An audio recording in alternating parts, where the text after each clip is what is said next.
told that I can't mess around. And so I'm going to give you a short story on as a setup for the hands-on sessions we're going to do tomorrow afternoon with this program that was developed by people here at the University of Michigan. Gang Su was a graduate student who actually initiated it in Fan Meg's lab, and now it's being continued on. And it's a very cool thing, and the reason that it's called CoolMap is because we all just said this is really cool. So you all have done heat maps and seen heat maps and tried to interpret heat maps, but what this allows you to do is interact with the heat maps. So I'm not going to tell you about that today. I'm going to tell you about the data set a little bit so you can see when we play with the data tomorrow why this may be interesting. And it's actually a way just to tell you about some of the work that's in our lab, and because really it's the processes that I want you to learn, but it's actually good to understand why we're doing it. All right. So one of the projects that we got going on in my lab is to actually understand oxidative capacity. And oxidative capacity,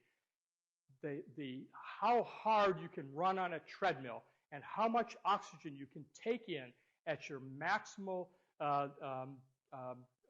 capacity is the best estimate of your longevity for men and most likely for women. So people with high oxidative capacity live longer than people at low oxidative capacity. And it's a genetically driven trait, and it's sort of inviolable. We've done a lot of studies. We've looked at people over a period of time, and the rank order of people's oxidative capacity stays the same. You can't change it that much. You can change it a little bit with exercise, but I'm going to come back and tell you why that's, it just doesn't matter that much. And even if you have hypertension, COPD, diabetes, you smoke, you have a high BMI, you have a high cholesterol, those people with the highest oxidative capacity have a relative risk of death that's much less than those people who have low oxidative capacity, okay? And so it's good to have a high oxidative capacity. It's actually one of the best predictors of you getting type 2 diabetes. It's a good predictor of your obesity risk, okay?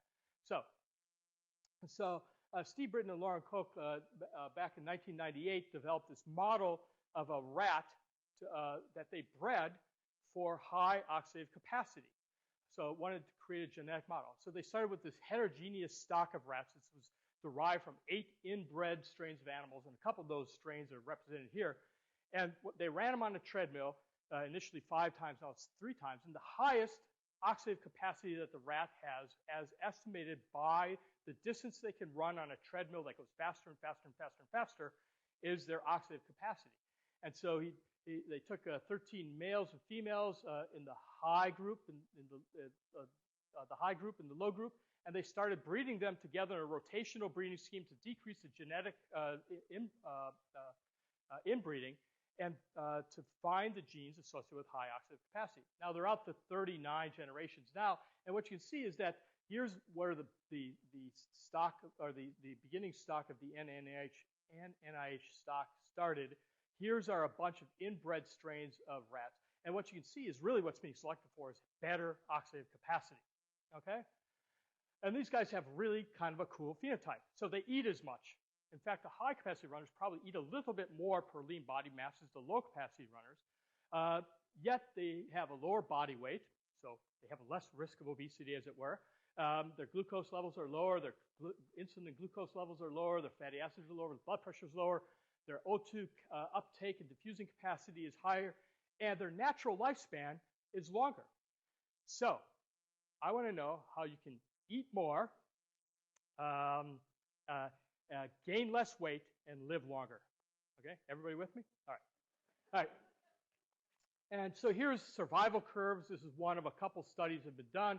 And here's the survival curve for the LCR versus the HCR. You can see the average here is about 24, 25 months, and here's about 36 months. The cool thing is that the genetics that are associated with the selection for running capacity, both in the low capacity runners and the high capacity runners, also predicts your longevity. So even within the line, the best runners and the high capacity runners live longer than the lower ones, and the same thing in the low capacity runners. Okay, So how hard you can run really makes a big difference, at least if you're a rat, and probably if you're a human. Now, so again, eat more. And actually, the high-capacity runners, old high-capacity runners look great. It's really cool. The old 24-month low-capacity runners, scraggly, and their teeth are falling out and all this kind of stuff. But these guys age less quickly as well, okay? But nobody likes working with the high-capacity runners because, frankly, they're jerks, okay? They're actually very aggressive animals compared to low-capacity runners. And we all know those skinny people, sort of jerks, they can eat anything they want. Anyways, so, but actually we sent them to the psychiatrist. We have actually one of the better rat psychiatrists around. And they actually tell us that the reason they're very aggressive is that they have a very high anxiety score. So they're very anxious animals. And it's actually kind of interesting. We don't really understand it. There may be some reasons why. We can make up some reasons. Okay, so Charles Evans, who a lot of you met today, and a former graduate student in the lab, Kitty Overmeyer, along with Nathan Shee up in our animal phenotyping core, did a couple clever experiments to see how these guys utilized fuel when they ran. And by doing some tricks, you can actually look at how much carbohydrate and glucose oxidation occurring during a run by looking at the RQ and doing some studies. And what it turns out is that the low-capacity runners, who don't run quite as far as the high-capacity runners, so in this line, the low-capacity runners could run a little bit over 12 or 13 minutes. The high-capacity runners could run up to 60 minutes. And the treadmill's getting faster and faster and faster. So the running capacity difference is about 10 times different in their actual running capacity, okay?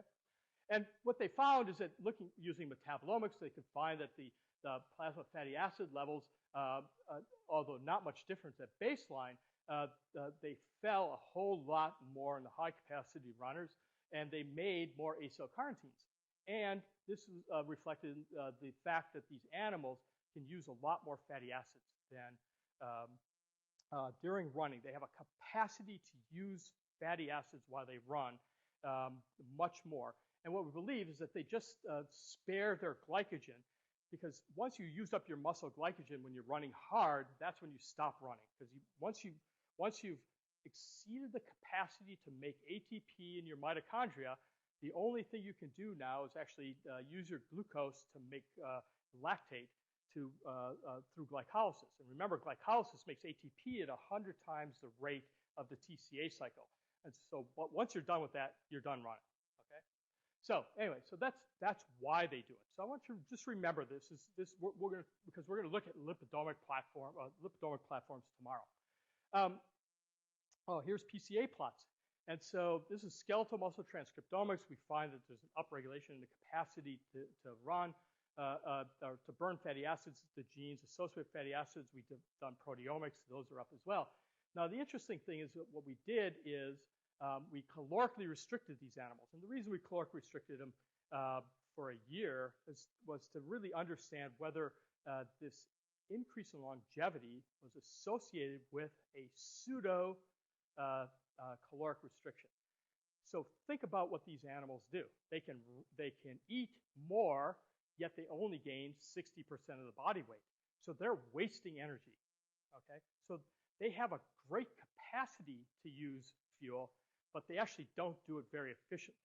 So, so the people who, like me, who fight with their weight all the time, we're much more efficient than you skinny people, but and when the starvation comes, we'll see who survives. Anyway, and frankly, that's why we're like we are in this environment.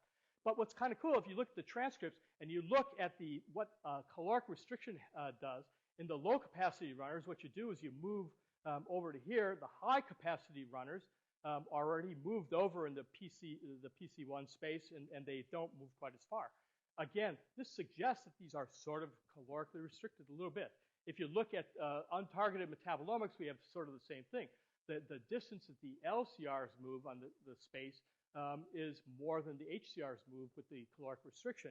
These guys seem to have some sort of baseline utilization of fuel and things better. And if you do lipidomics, the same thing. Here's the LCRs versus the HCRs. Everything moves over in this PC1 space. the caloric restriction in the LCRs, the low capacity runners, is much greater than the movement in the high capacity runners. And so we sort of interpret it this way. All right. So Steve and Lauren said, well, let's do this, and instead of selecting for intrinsic capacity to run, because these animals just sit in their cage, they never exercise, they just ran 3 times in their life, and they get phenotyped, and you predict when they're going to die just from a couple of days of running. These animals from the same inbred stock of rats were selected for trainability. So now most people can, you guys are kinesiologists, what? You can get a maybe increase in your oxidative capacity 10% if you really work hard at it. If you start low, you get a little bit more. If you train the high capacity and low capacity running rats, they both go up about the same delta, but never the twain shall meet. You cannot make a low capacity runner become a high capacity runner. And you can't make a low capacity human go to a high capacity human. And the dirty little secret is that there's no real good evidence that exercise training extends lifespan. Okay? So no animal model has been shown that if you actually chronically exercise them, either let them run on treadmills or force them to run, extends lifespan. And so it really suggests that perhaps training is a different oxidative capacity, maybe just making more of those mitochondria that are different intrinsically and getting more of them so you can do a little bit better. But the intrinsic gene differences and the metabolism differences are stuck. Okay? So what they did is, okay, well, let's just see what happens if we do this. So these are HRTs, high responsive training, versus low responsive training.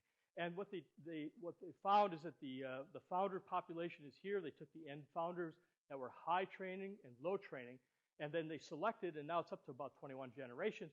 And you can see now at generation 15, what happens after an 8-week training regimen.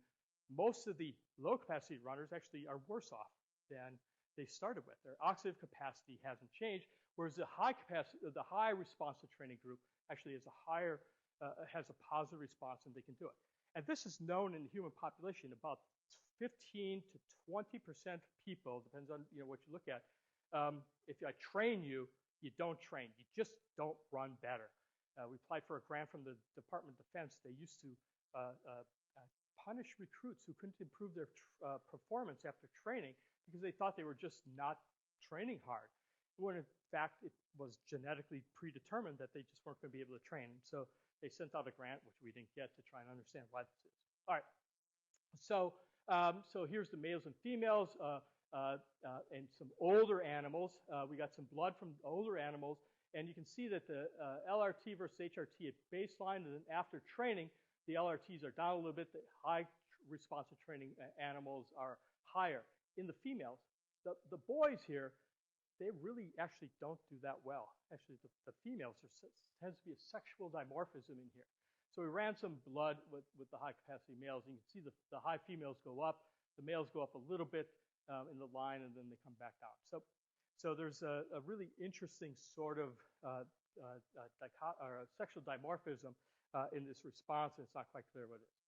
So this is a slide, and I know Tanu showed you some data from these animals yesterday, and she did some PCA plots. I'll show you all that. But we're going to explore the data a little bit differently than Tanu, simply to show you that. So what we have is running capacity in females. We have 15 of the low capacity runners. This should be HCR, I'm sorry. Low capacity runners versus high capacity runners. And then we tested these guys at 4, 14, and 126 weeks of age. So basically weanlings, sort of mature animals. They're sexually mature at this point. And then old animals, and we compared their plasma in the lows and the highs. And then we have the low responsive training and high responsive training animals, 8 in each group, 4 with controls and 4 who are trained. And so what we're going to do is we're going to compare these data sets to each other as a way of teaching you how you can explore data, both from a sort of a, how you think about exploring data, but also how to use this tool, because it is really cool. Anyways, so this is some of the stuff that you can see that Tanu did using R, and I'm always jealous. She knows this, that she can actually write R programs. I have no clue how to do it. I beg her to write me little GUIs so I can actually get my stuff done. But we're gonna reproduce some of this stuff, but we're gonna do it dynamically. We're gonna pull things out. We're gonna add things to it. We're gonna sort things in different ways just to go through and how you think about exploring data. All right. So this is all you need to do. Just take this, memorize this tonight, so when we actually start talking about it, then we'll do it. Okay. I'm happy to take any questions because, as you can see, I like talking about this project. It's my favorite project in the lab. Okay. So, then